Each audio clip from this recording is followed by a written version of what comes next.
ये कहानी एक ऐसी कहानी से जुड़ी है जिसमें एक वक्त में पूरी दुनिया में भूचाल आ गया था, जब एक रिपोर्ट छपी थी ब्रिटेन के अखबार में, और उसके बाद क्या कुछ हुआ इजराइल को लेकर, एक कोहराम मचा था। दुनिया को पहली बार पता चला था कि इजराइल गुपचुप तरीके से क्या कर रहा है। आपको शुरू से पता है कि इजराइल 1948 में जब बना पहला यहूदी मुल्क, तो इजराइल के चारों तरफ अरब देशों के सरहद जुड़ते हैं जिनके साथ इजराइल के रिश्ते कभी अच्छे नहीं रहे फ़िलिस्तीन को लेकर। तो जब इजराइल एक देश के तौर पर जन्म लिया तो इजराइल को शुरू से ये मालूम था कि अगर सर्वाइव करना है चारों तरफ से इन अरब देशों के साथ तो ताकतवर बनना पड़ेगा, और इसीलिए वो अपनी मिलिट्री इंटेलिजेंस, जिसके बाद मोसाद का भी जन्म होता है, दुनिया के सबसे कहते हैं होनहार, सबसे खूंखार जासूस जिसके पास हैं। पर इन सब के साथ साथ इजराइल को ये भी था कि उसके पास न्यूक्लियर वेपन होना चाहिए ताकि आसपास जो दुश्मन देश हैं उनसे अपना बचाव किया जा सके। तो इजराइल के जन्म के बाद से ही इजराइल न्यूक्लियर प्रोग्राम में लग गया, लेकिन उसने दुनिया से इसको छुपा कर किया था। हालांकि फ्रांस उसकी मदद कर रहा था, बट जब भी उससे पूछा जाता तो वो हमेशा या तो इनकार करता ना इकरार करता, बट कहता कि मैं जो भी कर रहा हूँ शांति के लिए। लेकिन इजराइल अपने न्यूक्लियर प्रोग्राम पे काम करता रहा था। आज की कहानी उसी न्यूक्लियर प्रोग्राम से जुड़ी हुई है। एक ऐसे शख्स की कहानी है जो एक राज खोलने जा रहा था, और इजराइल नहीं चाहता था कि वो राज दुनिया के सामने आए, और उसके लिए उसे ट्रैप करना था। वो जिस देश में था वहाँ पे इजराइल ये भी नहीं चाहता था कि उस देश में कोई खून खराबा हो या उसे जबरन लाएं, ज़बरदस्ती लाएं, क्योंकि उस देश के साथ इजराइल के बड़े अच्छे रिश्ते थे। उस वक्त वहाँ की prime minister Margaret Thatcher, England की बात कर रहा हूँ, उनके साथ बड़े अच्छे रिश्ते थे। इंग्लैंड की खुफिया एजेंसी KGB के साथ अच्छे रिश्ते थे। तो अब इजराइल को ये था कि अपने उस दुश्मन को जो उनका राज फाश करने जा रहा है उसे इंग्लैंड से इजराइल लाना है, लेकिन बिना खून खराबे के और बिना उसकी मतलब खिलाफत के, उसकी मर्जी से उसे इंग्लैंड से बाहर निकालना है। काम मुश्किल था और इसके लिए एक हनी ट्रैप का जाल बिछाया गया। मोर्डेस्वाई वनूनू नाम थोड़ा सा टफ है, तो वनूनू ही पूरे इसमें नाम लेंगे कि उसका नाम असली वनूनू ही था। वनूनू एक नौजवान, हालांकि इसकी पैदाइश मोरक्को में हुई। फादर एक ग्रोसरी शॉप चलाते थे, ये लोग मोरक्को में रहते थे, लेकिन फिर मोरक्को में कुछ हालात ऐसे बने कि इन लोगों को 1963 में मोरक्को छोड़कर इजराइल जाना पड़ा। अब वनूनू के पिता जो थे वो एक यहूदी थे, तो वनूनू का जन्म जो है एक यहूदी परिवार में हुआ। और इजराइल की खासियत है कि वो अपने लोगों को चाहे दुनिया के किसी भी देश में हो फ़ौरन अपना लेता है। तो वनूनू भी मोरक्को से उसका परिवार इजराइल पहुंचता है 1963 में। वहाँ कुछ दिनों के बाद उसके फादर वहीं पे एक दुकान खोलते हैं। ज़िंदगी ठीक ठाक चल रही थी। वनूनू को स्कूल भेजते हैं, पढ़ाई लिखाई करते हैं, और वो एक रब्बी थे, एक धार्मिक गुरु थे एक तरह से वनूनू के फादर।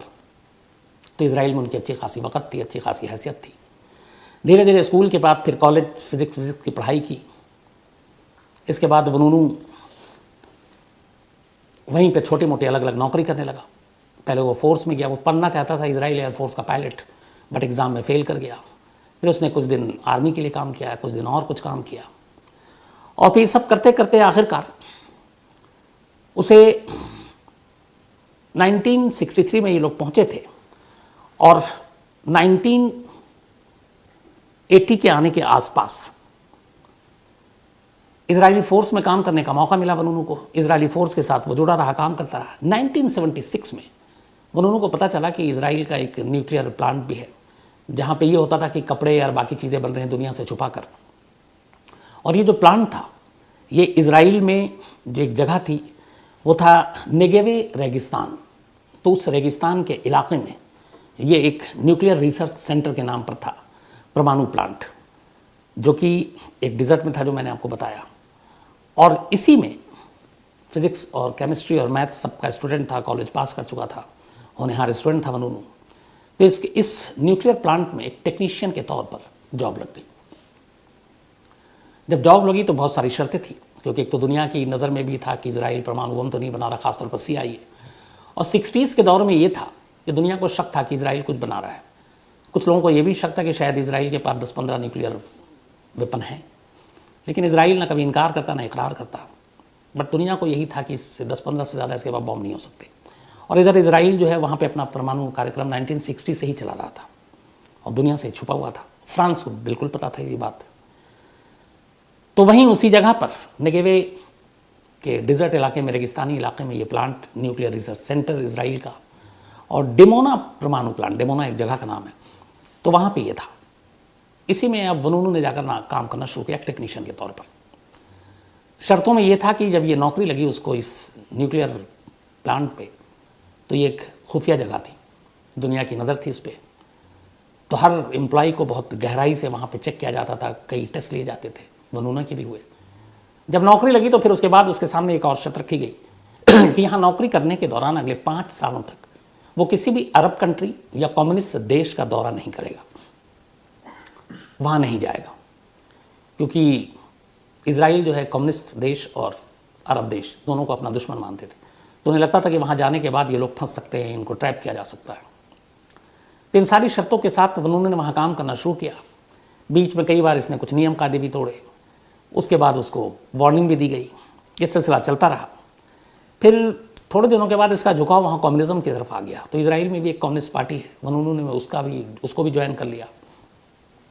ये सारी चीज़ें भी उसके सीनियर तक गई, तो ये भी उसके खिलाफ जा रहा था। तो कुल मिलाकर लेकिन नौकरी ठीक ठाक चल रही थी।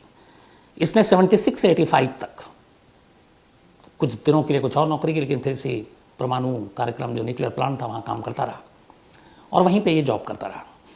85 में 27 अक्टूबर 1985 को वनूनू ने ये नौकरी छोड़ दी।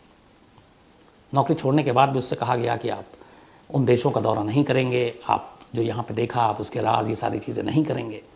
उसने सारी चीज़ें की, उसके बाद उसे रिलीविंग लेटर मिला।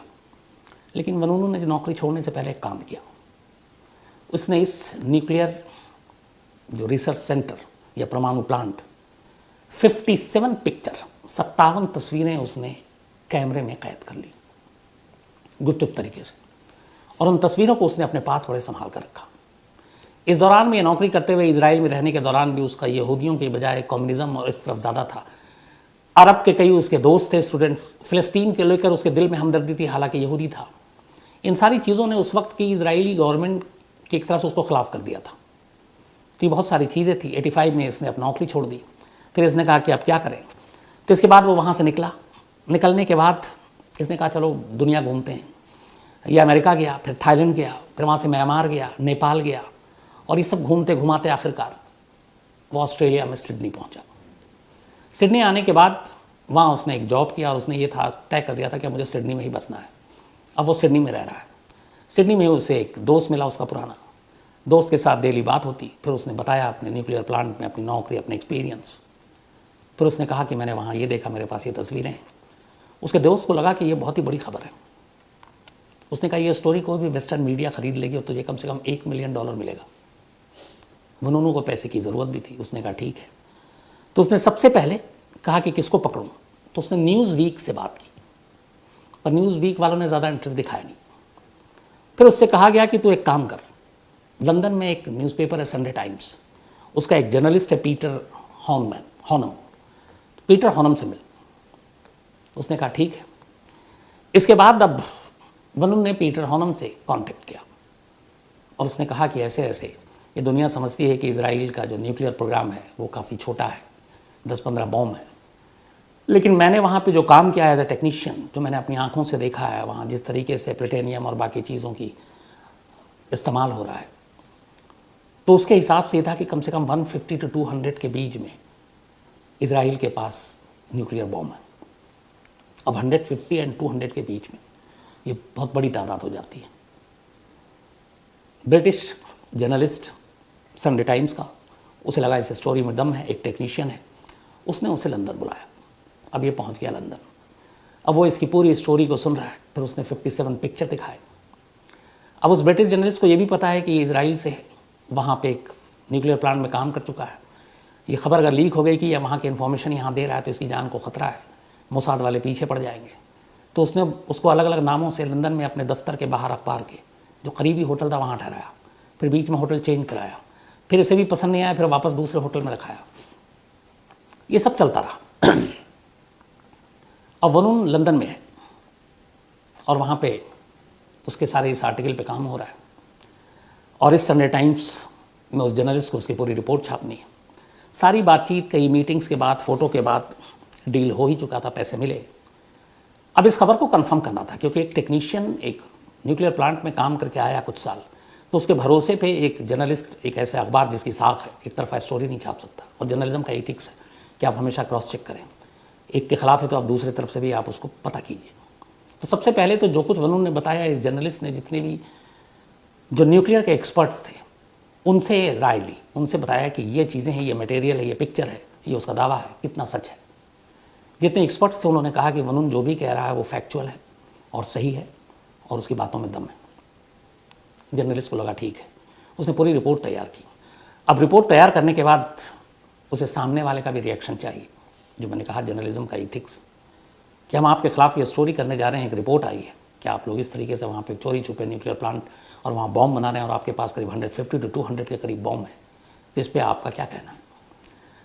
अब ये बात जो है सितंबर 1986 इस जर्नलिस्ट पीटर हॉर्मन में पहली बार लंदन में जो इजरायली एम्बेसी थे उसके एम्बेसडर को एक लेटर लिखा और कहा कि जो संडे टाइम्स है वो एक रिपोर्ट छापने जा रहा है और हमारी रिपोर्ट ये है, हमारे ये दावे हैं, आपको इस पर जो कुछ कहना आप अपना वर्जन दे दीजिए, हम इसको छापेंगे।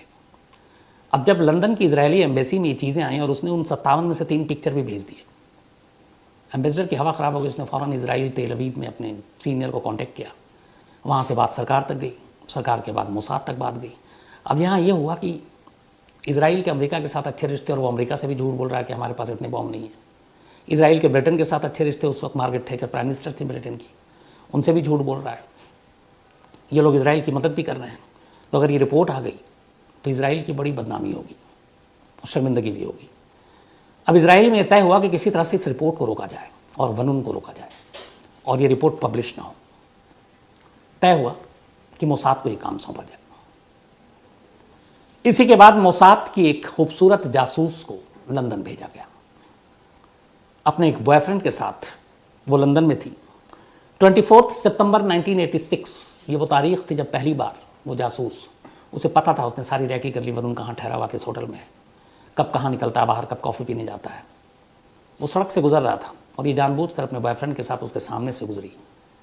इसने कुछ ऐसे इशारे किए, वरुण का ध्यान उसकी तरफ गया, वनुनु।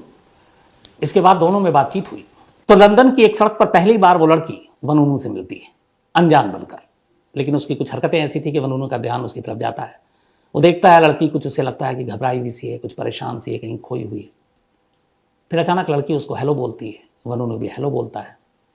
फिर वो दोनों एक दूसरे से बात करते हैं। वो अपना नाम बताती है, कहती मेरा नाम सिंडी है, मैं एक अमेरिकन ब्यूटिशियन हूँ जो लंदन आई हुई। वनुनु की इस पहली मुलाकात में वनुनु उससे बहुत प्रभावित होता है।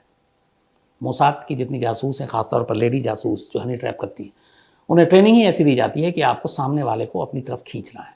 तो वो अपने काम में माहिर थी, उसे मालूम था एक मुलाकात काफ़ी है। इस एक मुलाकात में वनुनु उसका दोस्त बन गया। इसके बाद वो बताती है कि मैं फ़लाने जगह ठहरी हूँ, वनुनु भी बता देता मैं यहाँ ठहरा हूँ। लड़की ही नहीं बताती कि वो इजरायली है, वो अपने आप को अमेरिकन ब्यूटिशियन बताती है। इसके बाद दोनों की मुलाकातों का सिलसिला शुरू होता है। अब वनुनु उसे अपने होटल में ही बुलाता है, दोनों मिलते हैं। लड़की भी पूरे पेशेंस के साथ उससे मिलती जुलती रहती है, उसके साथ वक्त बिताती है, कॉफ़ी पीने जाती है। कुछ दिनों में ही दोनों बेहद करीब आ जाते हैं। वनुनु इस बात से बेखबर कि सामने वाली कौन है। इसके बाद बातचीत करते करते एक दिन लड़की उसे एक ऑफ़र देती है और कहती है कि यहाँ बोर हो गए, चलते हैं कहीं घूमने के लिए, इंग्लैंड से बाहर। तो उसने कहा कहाँ? तो उसने कहा इटली चलते हैं, रोम। अब यहाँ मकसद ये था कि इस मोसाद के एजेंट को ये साफ साफ कहा गया था कि लंदन के अंदर वनुनु पे कोई ज़ोर ज़बरदस्ती नहीं होगी, ना उसको किडनैप किया जाएगा, ना उसे जबरन लंदन से बाहर निकाला जाएगा, ना उसे मारा जाएगा। क्योंकि अगर ऐसा कुछ हुआ तो उस वक्त की इजराइल की सरकार 86 में और ब्रिटेन की सरकार मार्गरेट थैचर की अगुवाई में, दोनों के रिश्ते बड़े अजीब थे। बल्कि कुछ ऑपरेशन ऐसे हुए थे जिसमें मोसाद को KGB जो ब्रिटेन की खुफिया एजेंसी, उसने मदद की थी। तो ये साफ इंस्ट्रक्शन था कि अगर वनुनु को ब्रिटेन से निकालना है तो उसकी मर्जी से ही निकाला जाएगा। तो इस लड़की ने, इस जासूस ने ऐसा जाल बिछाया कि वनुनु खुद तैयार हो गया। उसने कहा ठीक है कहीं घूमने के लिए चलते हैं, वो भी बहुत दिन से अकेला परेशान तंग हो गया था।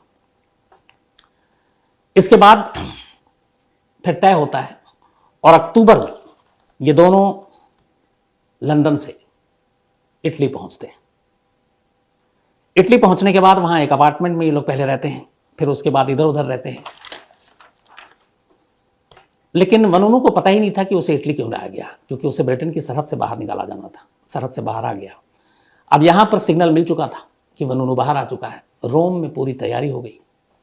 रोम के एक फ्लैट में जब ये मोसाद की एजेंट वनूनू को लेकर पहुंचती है एक रात, तो वहाँ ऑलरेडी मोसाद के 3 और एजेंट पहले से मौजूद थे। उन्हें देखकर वनूनू घबरा जाता है, लेकिन इससे पहले कि कुछ करता, शोर मचाता, वो उस पर काबू पा लेते हैं और उसको बेहोशी का इंजेक्शन दे देते हैं। वहाँ की एम्बेसी के जरिए एक स्पीड बोट ऑलरेडी तैयार थी। रात के अंधेरे में गाड़ी में डालकर एम्बेसी के, ताकि कोई चेकिंग और बाकी चीज़ें ना हो, वनूनू को लेकर ये लोग समंदर किनारे पहुँचते हैं। एक पीस जो स्पीड बोट है उसमें डालते हैं और 7 अक्टूबर 1986 को वनूनू को लेकर ये लोग रोम से तेल अवीव और हाफिया के बीच एक जगह है इजराइल में, वहाँ पहुँचते हैं। वहाँ पे सूचना पहले से थी, वहाँ पे ऑफिशियल बाकी आए हुए थे। तब तक पूरे रास्ते में जो है वनूनू बेहोश था। वहाँ ले जाने के बाद उन ऑफिशियल्स के हवाले कर दिया जाता है। इसके बाद वनूनू के ऊपर एक जुल्म सितम का दौर शुरू होता है।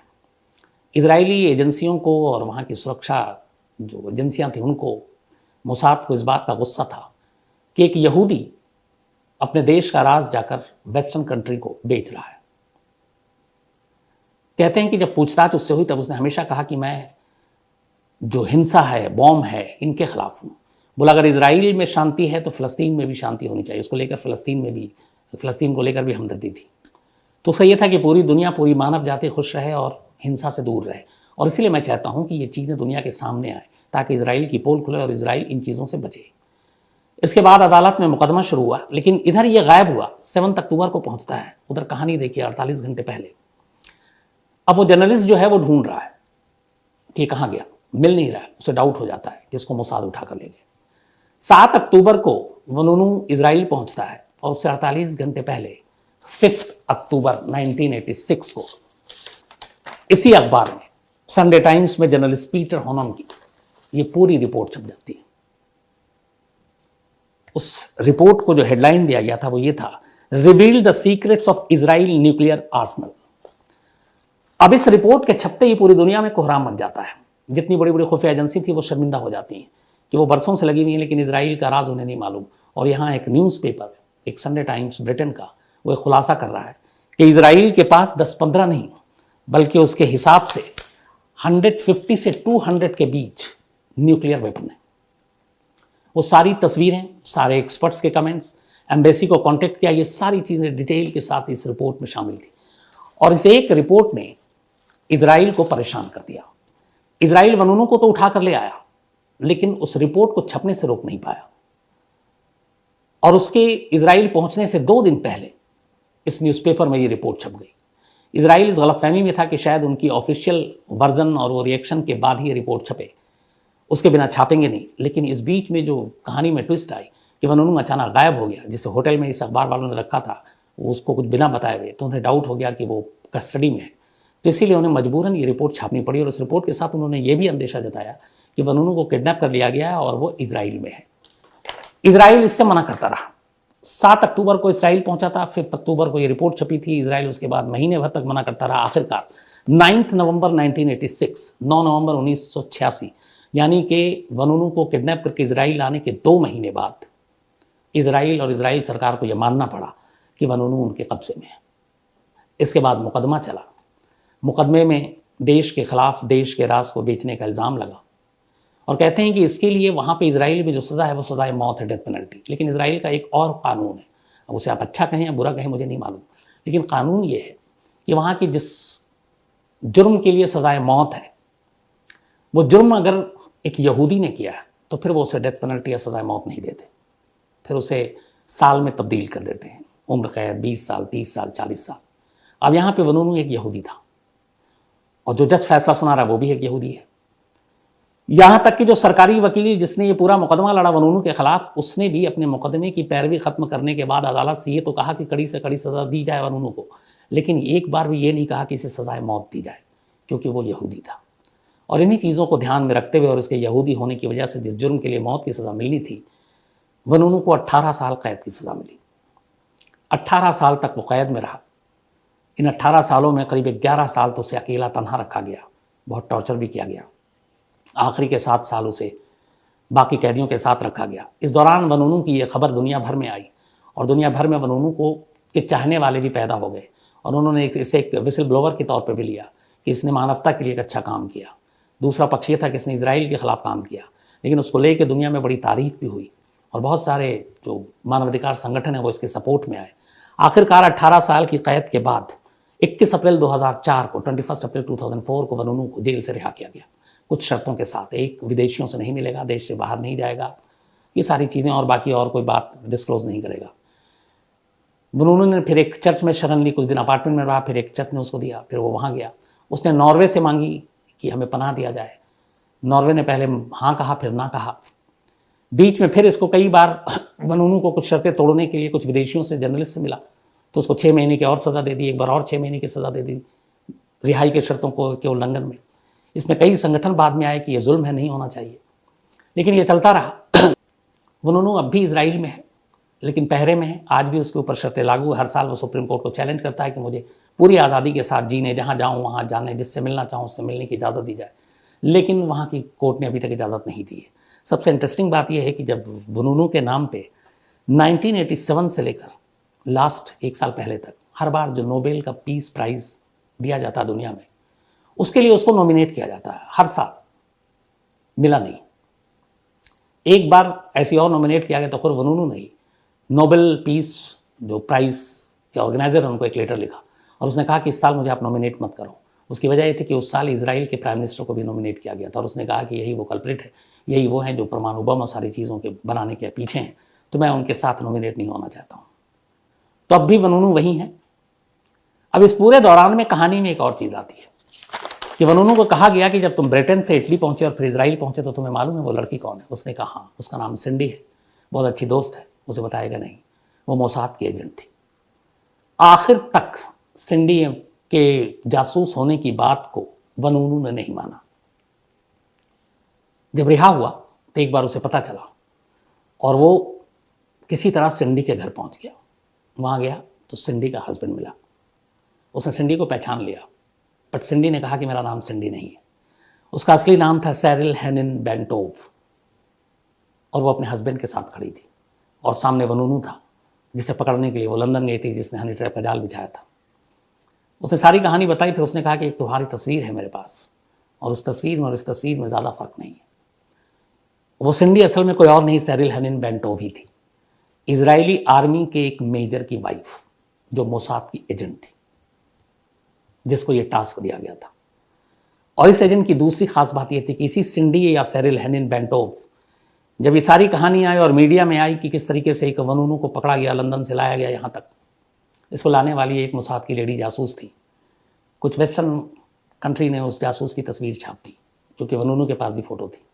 उस तस्वीर को देखकर एक शख्स आया और उसने कहा कि ये मेरी बेटी है, लेकिन मेरी बेटी मोसाद की जासूस है ये मुझे भी नहीं मालूम आज तक। तो अंदाज़ा लगाइए कि एक बेटी जासूस है, मोसाद की एजेंट है, बाप तक से ये राज उसने छुपा कर रखा। इसीलिए मोसाद के जासूस कहते हैं कि सबसे कारगर, सबसे कामयाब है। तो ये थी कहानी एक ऐसे शख्स की जो इजराइल का सबसे बड़ा राज। इस राज के फाश होने के बाद एक चीज़ और हुई इस रिपोर्ट के आने के बाद कि इजराइल ने पहली बार माना कि हाँ, इस नेगेवे जो पावर प्लांट है उस वहाँ पे न्यूक्लियर प्रोग्राम चल रहा है और जो कुछ वनूनू ने कहा है वो सच है। और इससे कहते हैं कि बाद में CIA और बाकी एजेंसियों को बड़ी शर्मिंदगी का सामना करना पड़ा। इवन इजराइल के प्राइम मिनिस्टर को उस वक्त अमेरिकी प्रेसिडेंट का भी सामना जो करना पड़ा बड़ी शर्मिंदगी से, क्योंकि इजराइल ने अमेरिका तक से झूठ बोला। लेकिन एक टेक्नीशियन ने एक जर्नलिस्ट के जरिए पूरी राज को खोल कर रख दिया और एक रिपोर्ट ने इजराइल का सच सामने कर दिया।